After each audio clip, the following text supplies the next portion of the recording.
So the new Doom just came out, the perfect game for the current times, but I'm not gonna give myself an advantage by playing with the best mice in 2020. Instead we have this, the Boomslang 2100. This is one of the first original mice from Razer. This one in particular is from 2003, but the original Boomslang was from 1999. I hope this thing works. Doom, Boomslang 2100, should be fun. Oh boy, unboxing something from 2003. Thanks to Razer for hooking us up. This looks like original packaging. Also BFG Technologies, man, I'm sure this is bringing out some feels that many of you, I actually own the GTS 250 from BFG Technologies. Man, good times. This mouse has seen better days. Wow. It's very dusty and all used up. Oh my god, it's a trackball? No way. Well, I guess that makes sense if it's like from the 1999. I've actually never held this mouse in my life. Oh my god, there's buttons on the side. What is so weird? For some shape reference, here's my Viper Ultimate. So this is where we gone from the Sniper Boomslanger 2100 to one of the best mice on the market right now, the Viper Ultimate. Shape-wise, look how different they are, but also there's something about these two that has some sort of familiarity. Actually, how heavy is the Boomslang? So here's the Viper Ultimate. Just under 75 grams, nice and lightweight. Here's the Rival 700, actually one of the heaviest mice, one of the heaviest gaming mice that I have, 133, not bad, not bad. Here's Logitech MX Master 2S, a productivity mouse. Ooh, chunky boy, 150 grams, also it's pretty massive. And then we have the Logitech G Pro Wireless. This one's just over 80 grams because the USB receiver is inside. All right, Boomslang, you go on the scale now. What? 119 grams? This is lighter than some current gaming mice. Wow, not bad. You would consider this to be pretty lightweight for the times, I guess. All right, I'm gonna try and put my hand on this and actually see if this thing is comfortable or not.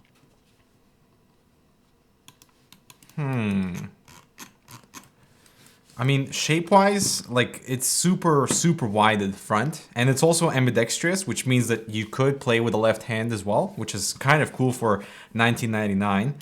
But the front triggers, they're absolutely massive. And I'm not sure why it has to flare so much at the front, because I don't know where to put my ring and pinky fingers.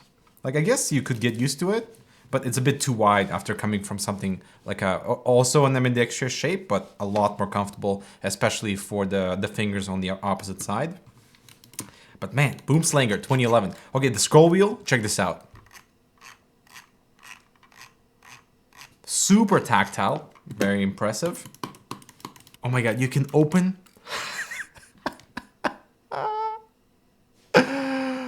Oh my god, you guys remember taking these out and cleaning them and making sure that the little wheelies inside are clean too with a Q-tip or something like that? Okay.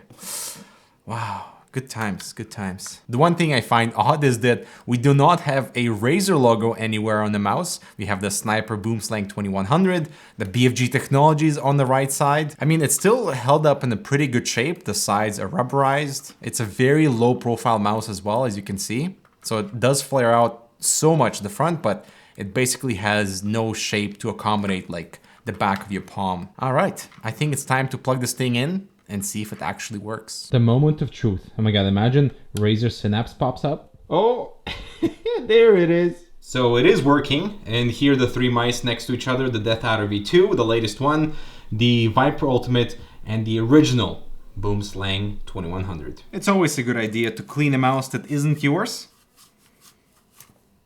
It clearly hasn't been cleaned in a while. All right, time to jump into Doom and see if we can slay. Now, just for reference, here's some gameplay with the Razer Viper Ultimate so you can understand what my aim is like, what my movement is like before I start to use the Boomslang and see what the difference is.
So that gameplay was with the Viper Ultimate. I am super comfortable with this mouse, not because of the shape alone, but the sensor performance is great. There's no cable drag and it's super lightweight. But now, it is time to game with the Boomslang. All right, let's go.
Wow, so that actually was not terrible. The Boomslang performed as I expected for a 1999 shape and mouse design, but there are a few things that really stand out to me that make me appreciate where we are now in terms of mice technology and options on the market. So first one being, this is a trackball mouse, therefore it is nowhere near as accurate as an optical laser sensor from 2020, but you can still get away with it if you're taking your time with aim and not trying to flick as much, because the accuracy and the actual tracking will not follow if you're doing really fast movements, which makes sense why this would be a 2100 DPI mouse and nothing lower, because if this was anything lower, you'd have to really move the mouse quite a lot, and I'm afraid that the actual trackball will not be able to keep up. And the second thing is I'm constantly hitting the side buttons because they sit exactly where my thumb grips the mouse, and I'm not exactly sure how to grip the mouse just yet. I'm not sure what to do with this left side, and I was constantly like switching weapons and stuff like that,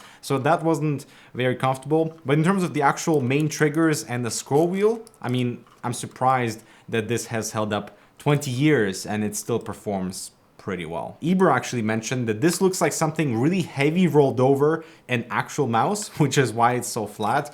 And another thing is, like, you really start to appreciate where we've come in terms of shape, because over 20 years we have the lightweight options, we have ergonomic options, and the Boomslang has definitely been an experience, especially with Doom Eternal. I will say technology changes with the mice, new sensors, new triggers, new cables, new shapes, new weights, new materials, new colors, multiple different options. However, the marketing material for a gaming product does not change at all.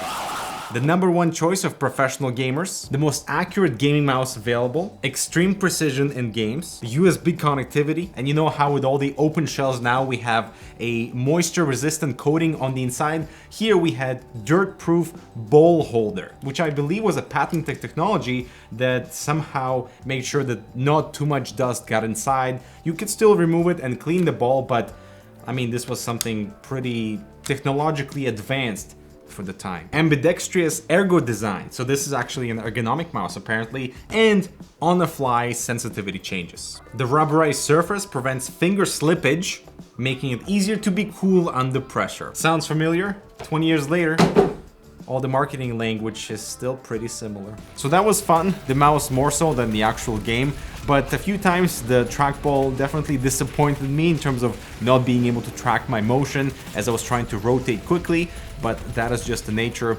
And this kind of got me thinking, like, what was my first mouse ever that I was using to game with, and that would be the Logitech G9 mouse. And I'm curious to know what was your first gaming mouse. Leave them in the comments below. Thanks so much for watching. And are you guys enjoying Doom Eternal? Let me know in the comments. I'll talk to you in the next video.